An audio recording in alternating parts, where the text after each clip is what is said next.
Hello everyone.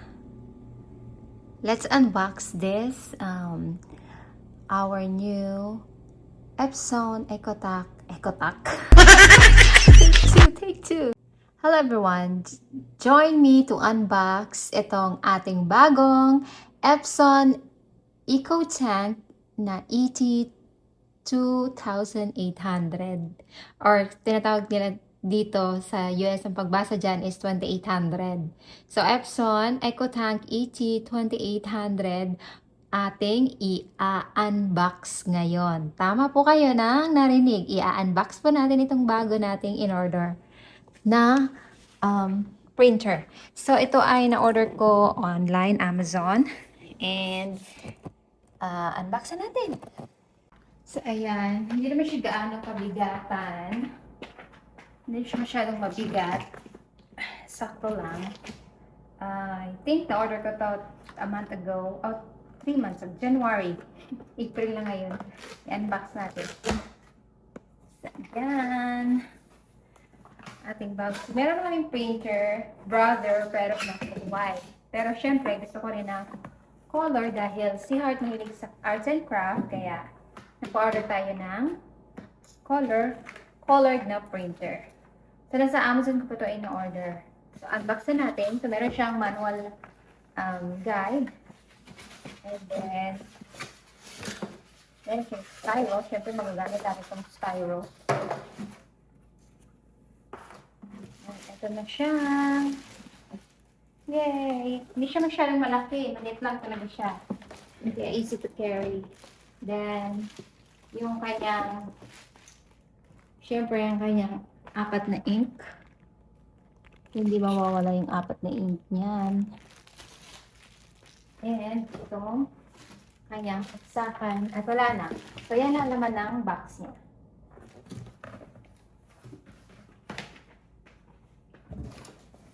Balik natin itong kalat.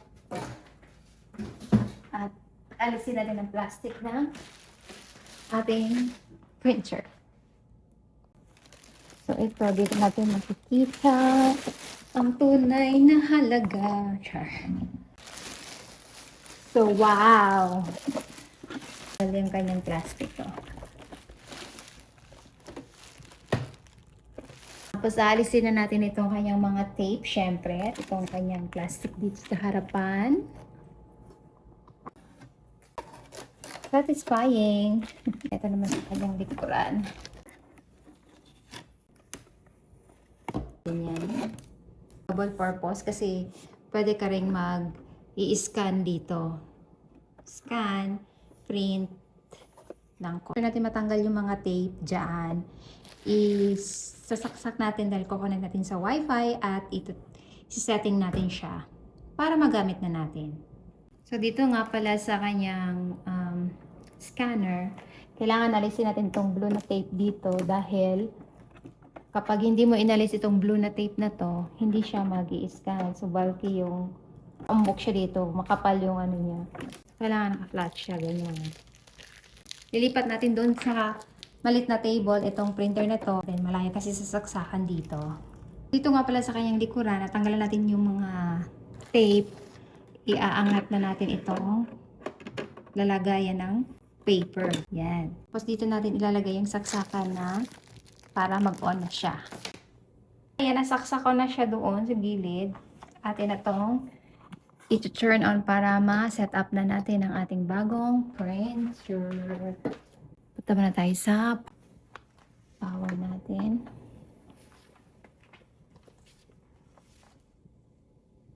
Ito, pag ready na siya, makikita mo yung word na English. Tapos press lang natin yung yung okay na button dito. Tapos, finish setup using Epson Smart Panel app. Press natin, okay. Kailangan natin yan i-scan yung app na yan. Dito, meron siyang apps. Sabi niya dito, finish setup using Epson Smart Panel app, yes or no. So, ayokong magpunta doon sa apps na yun kasi after nito, pag kinilike mo yung yes, meron siyang QR code na bibigay. Pero since I want to set up dito na, direct, mas maigi. Kaya ipapress natin ang no. So mayroong navigation dito na up, no side, and up, down, side. So press natin itong no. And then okay. So yan, preparing na siya. Wait lang tayo. Anong next niyang ipapagawa? Next step.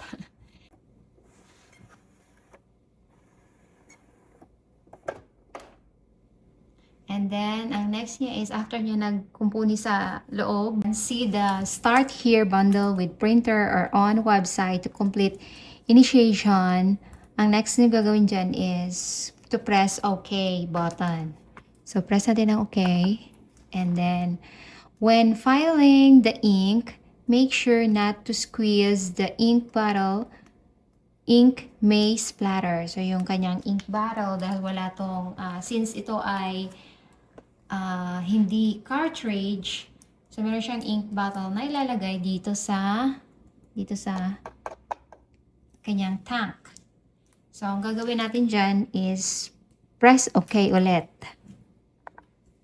So, ito na. Make sure to match the color of the ink bottle and ink tank. So, kailangan kung ano yung kulay ng naka-indicate dito kasi may mga sign siya dito kung anong kulay yung ilalagay sa kanyang tangke, yun dapat ang mailagay. So, press ulit natin ang OK. And then, fill the tank with ink and hold down for more than 5 seconds. So, kukunin natin yung ink. Yung kanyang 4 na ink kasama sa box. Buksan natin. Is naka-vacuum sealed siya, itong 4 na to. For secure purposes na hindi siya mag-spill sa box. So, dito tayo dadako sa side ng paglalagay ng ink. So, dito na side, ito yung kanyang tank. So, ililift lang natin to. Pag ganyan. Papunta dito yung pag-open. Pag ganon. Tapos, makikita na natin yung kanyang lagayan ng ink. So, bawat lagayan ng ink is may special siyang code. Hindi ka magkakamali kasi talagang may pangalan siya, especially sa printer na to. So, yung unang kulay niya is BK or yung ink bottle na color black. So, ito yon. So, kung maubusan kayo nito, meron to sa Amazon, meron din sa mga store na malapit sa location nyo like Walmart, Staples, or saan pa ba pwedeng makabili nito na malapit sa location nyo. Naman sa printer is may nakalagay na BK na sign. Lagay itong ink. And then, dito tayo sa first step, kumbaga, ito, ipapunta naman dito yung pag-open. So, dito muna tayo sa first. And then, kung anong nakalagay dyan na kulay, like black, we will put black. So, ito yon. So, hindi siya pwedeng i-squeeze while yung ganon. Hindi siya pwedeng i-squeeze. So, hayaan lang natin siyang magdidrip dahan-dahan. Okay? Okay, so ito yung yung kulay na itim. So, madali lang tong buksan. Iti-twist lang natin yung lid. Maririnig nyo yan. Yan. At saka, specialized itong gawa ng Epson company na bawat nozzle is may special siya na yung nozzle niya dito. So, kahit na mapunta itong itim dito, hindi siya tugma sa nozzle nito kasi ibang nozzle yung bawat significant color ng printer. Diba? Parang social. Parang ikaw, special, diba? Unique. And kung mapapansin nyo, lapit ka ng kaunti pa. So, zoom ko na lang. Ayan. So, meron siyang dalawang slot dito. Yung ganyan din, same lang siya ng side. Kasi para hindi magdi-drip yung lock niya ba? Lock niya doon sa pag-drip ng ink dito sa gitna. So, ayan. Kung makikita nyo ng mabuti. Ayan. So, dalawa yan. Yan. So, yan yung makikita nyo sa side niya. Okay, let's put the ink. So, bubuksan natin siya. And then, ganito yung kanyang tsura. Tapos, ipa-place na natin siya dito sa loob. Tapos, kusa lang siyang magdi-drip.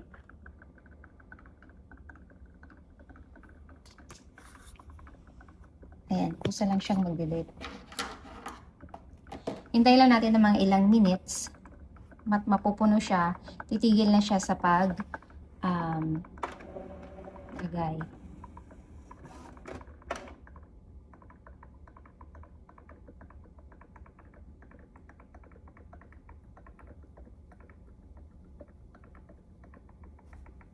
Hindi ganun katagalan yung paghintay natin, mabilis lang siyang katagalan yung paghintay natin, mabilis lang siyang napuno at hihinto na siya agad.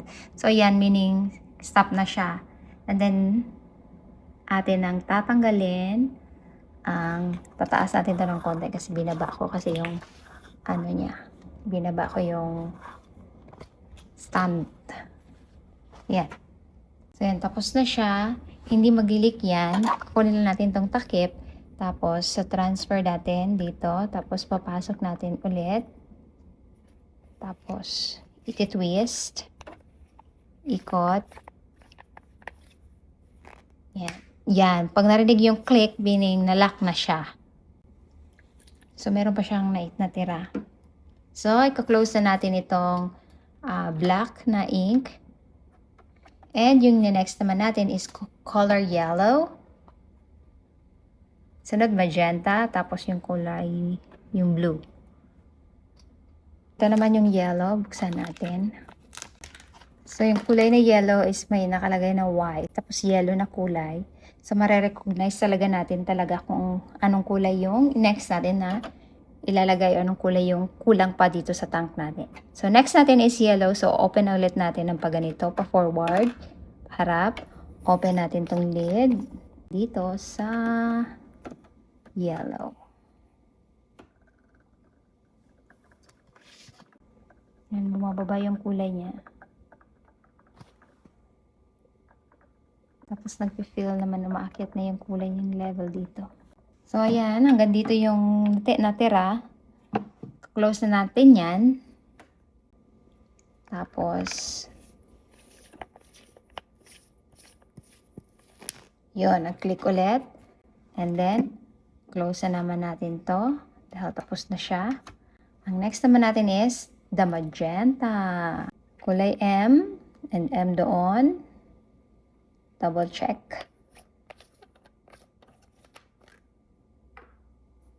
Open natin to. And then pasok.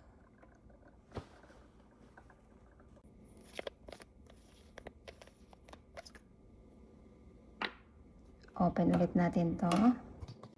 And then, lagay natin to.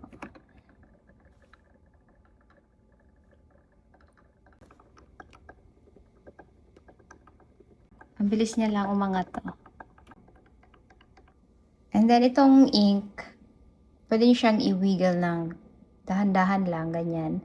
But hindi niyo siya i-wiggle talaga na maangat yung kanyang bottle kasi nga mag-leak. Dito kasi na-over niyo ng pag-shake. Just move a little bit the bottle para lang magandang stimulation ng pagkanyang flow ng ink sa kanyang tank. So ngayon, tapos na tayo. Atin na ulit itatanggalin. Close natin siya. Lock. And then, close natin ito.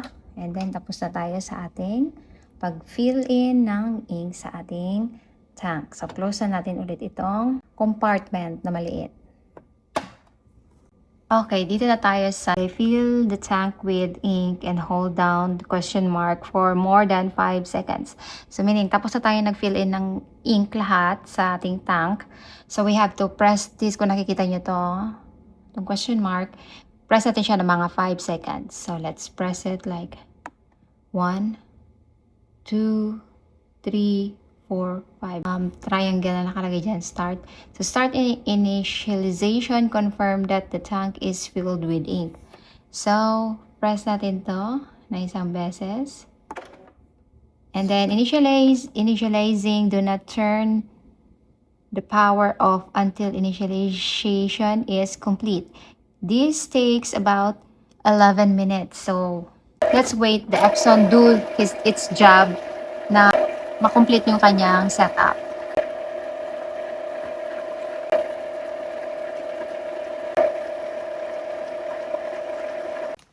This one is almost done.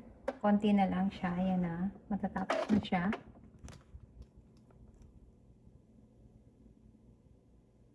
Lapit na matapos ang kanyang pag-set up sa kanyang sarili. Wait lang natin ng mga few minutes.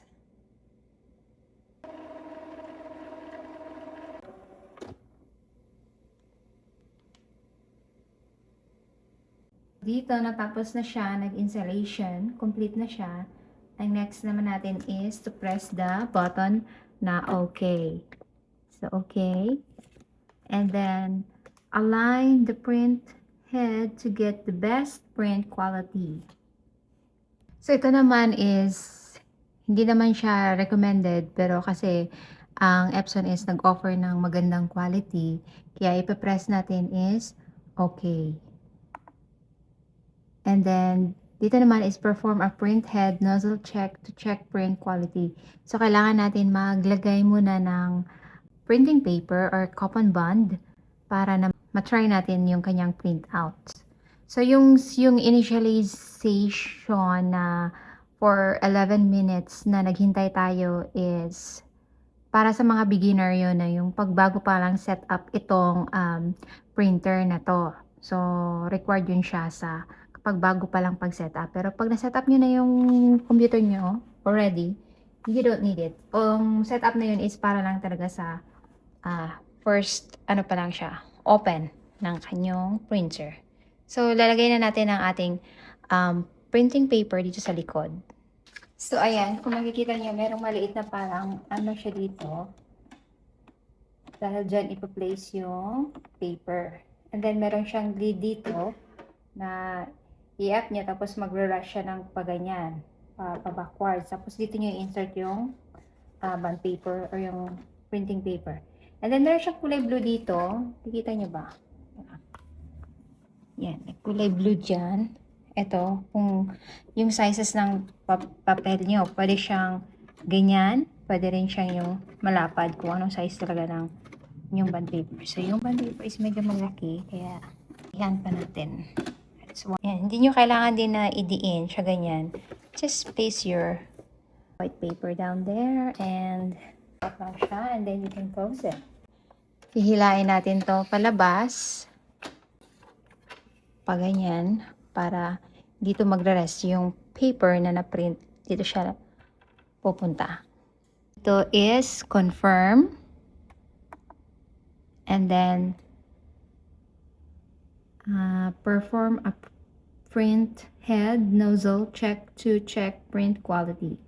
So let's press again the OK button. And then load letter A4 size plain paper.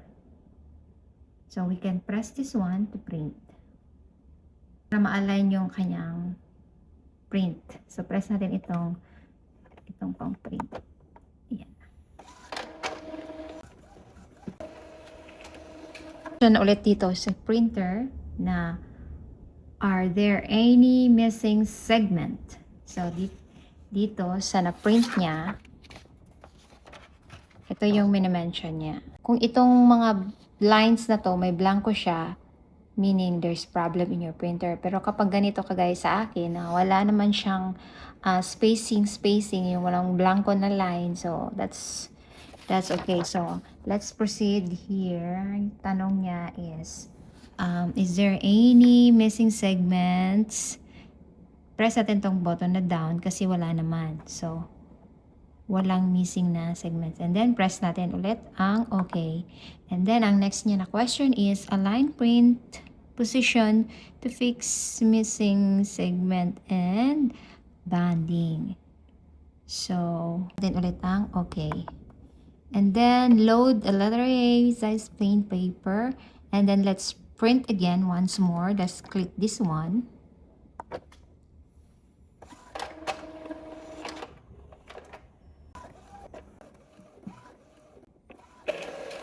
Na tayo na part sa print na to. So, makikita ninyo is meron siyang mga numbers na nakalagay. 1, 2, 3, 4, 5, 6, 7. So, let's start from the level number 1. Tingnan nyo kung ano yung pinakamagandang print niya. Dito, sabi niya dito, look at the print out and choose boxes with the least lines. On the next screen, select the number. So, dito, yung pa-press natin ulit is okay. And then, yung makikita nyo dito kung ano yung may mga number. So, since yung pinakamagandang ano dito is, pwede natin i-press yung kulay. And then, malapit na malobat yung phone ko, bibilisan na natin ito. So, dahil number 3 yung pinakamaganda, press natin to. Number 3 yung pinakamaganda ba? Yes, okay. And then, sa number 2 naman, nakalagay doon sa level 2. Ito yung level 2. The same thing din ang gagawin nyo. Ayan, sa level 2, piliin nyo kung ano yung maganda dyan. Tingnan natin ulit kasi hindi ko makita kapag dito sa camera. Maganda siya kapag ganun. So, next naman is number 4 yung maganda. Tapos, uulit-ulitin nyo na lang yan for the rest hanggang number 7. So, ganun dito is number 4 yung okay.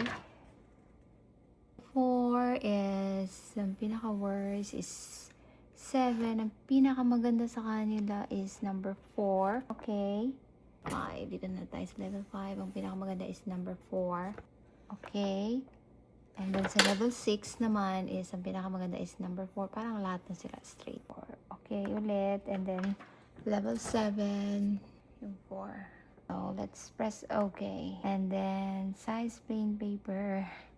Mag-load ulit ng isang papel. So, meron na akong nakalagay doon. Pa-press naman natin ulit is print. Kung wala ka pang nakalagay na papel, mag-add ka na lang ulit ng papel. So, since ako meron na, pa-print ko na to. Press ko na tong print. And then, magpa-print ulit siya. Hindi ko na-press, hindi ko na-click yung camera na continue. So, yung after nung sa ganito is, yung rectangular is, explain ko na lang, is yung number 5 yung pinili ko. Dahil wala siyang sign of ng nag-o-overlapping sila together. So, ano lang siya, parang plain lang siya na something na magandang pagkano. So, after ko siya na-press ng okay, and then, sinelect ko yung 5 na number of selection, and then, after nun is, bumalik na siya dito pumunta na agad siya sa main menu. Yun. Ito na yung pinaka-main menu. Pag na-all set up na siya, na-fix mo na and everything, ng kanyang mga test. So, ito yung kanyang itsura ng pagka-main menu ng inyong printer. And then, pag hindi nyo ito nakikita, itong ganitong setup, is pwede nyo ipapress itong bahay na to kung hindi pa siya nakikita. And then, itong mga arrows ito, up, down, side, and side, you can navigate it to select kung ano yung inyong isi-set up. Yan. Yan yung my choices. And then, ito nga palang inyong screen is na lilift siya ng 360. So, kung gusto nyo naka-lift siya ng ganyan, nakatingin kayo dito sa taas, pwede. Pwede rin nyo yung ganyan, nakaslant. Pwede rin nakaganon. Pero ako, gusto ko nakababa. So, okay lang naman sa akin ng ganon. So, nasa sa inyo yan. Choices nyo. Malaki na kayo. So, next step tayo is, dito tayo sa Wi-Fi tayo punta. Then, press OK. So, dito, may Wi-Fi recommended, number 1, and then, yung pangalawa is Wi-Fi direct. So, may magkaiba yan. Ito nga palang Wi-Fi recommended, at saka itong Wi-Fi direct is have different na connection. So, itong Wi-Fi direct, kung meron kang Android phone, tapos meron siyang Wi-Fi like data, you can connect it direct here sa Epson mo na printer. Pwede yon. Pero for me, dahil meron akong Wi-Fi dito sa bahay, so ang gagawin ko is itong Wi-Fi recommended. Kasi, kahit anong gadget na meron ka, like, if you want to print from your phone, from your tablet, from the computer, pwede siyang gagamitin. So, pwedeng mag-connect yung gadget mo through here. Yun. Yun yung sana na-explain ko ng mabuti. Select natin itong Wi-Fi recommended. Press natin ay okay. Tapos, you can print wirelessly from computers and device via Wi-Fi. So, let's press OK again. And then, Wi-Fi setup wizard. Tapos, OK ulit. Tapos, mag-search siya ng Wi-Fi sa ating surroundings, kung saan siya makaka-connect. So, ayan, nakikita mo na yung Wi-Fi. Yan. Yung Wi-Fi connection namin na pinakamalapit. Ayan dyan. Dito, press natin tong up and down. Wala masyadong choices. So, yan ang namin, Wi-Fi connection. So, ito pa-press ko ang heart. Kasi yan ang pangalan ng namin. Wi-Fi. Tayo, patalasan ng mata. Nakikita niyo sobrang liit na ng mga letters dyan. Sa camera, maliit na lang siya. Maliit din siya dito sa personal. Kailangan mo ng telescope. So, dito parang text, parang computer din siya. Parang nag-text ka rin sa TV. But this one is the navigator and okay. So, type natin yung password. Pag namimili kayo ng letter, like kailangan nyo ng big letters, small letters, merong access dito. So, you can press something here. You can put the arrow there down kung kailangan nyo ng malaking letter. So, since sa akin is hindi na kailangan ng capital letters. So, ito naman is kung satisfied na kayo sa tamang letter, type na lang natin dyan. Ganyan. Then, the next letter is next. Press OK. And then, the next one. So, dito kailangan ko ng numbers. So, bumaba ako dito sa may settings dito sa baba na may choices. So, ito yung pang capital letter. So, I need numbers. I have to click OK again para makita natin yung numbers. So, ayan. Pag na-set up na yung password mo, na-type mo na, mag-setting up na yung kanyang connection.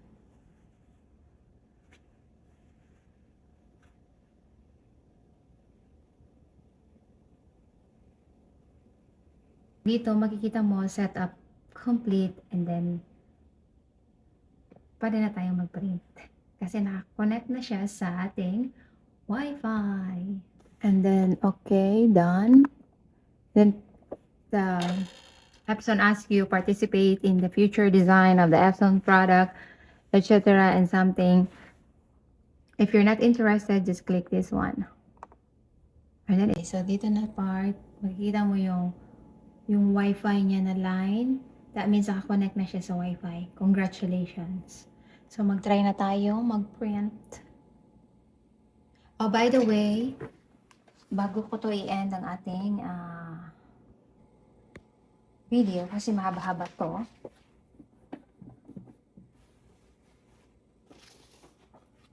Ito nga pala yung kanyang stand. So, dito na part, merong arrow dito. So, kung nakikita nyo, may arrow dyan sa gilid. At ito yung face ng paprint. Ito yung paprint. I-scan natin. So, kailangan itong papel na may sulat, yan yung nakaharap dito sa may arrow. So, ayan, nakaharap siya. Tapos, dito mo siya corner. Ganyan. So, pwede ka na mag-scan. Yan.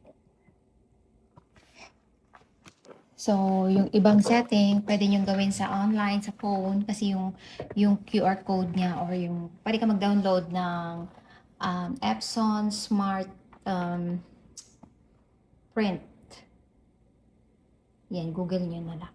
So, that's it guys. Thank you for watching and I hope that na-enjoy kayo sa aking unboxing and my printer. Like and subscribe my YouTube channel, and thank you for patronizing. Thank you for watching. Bye! God bless!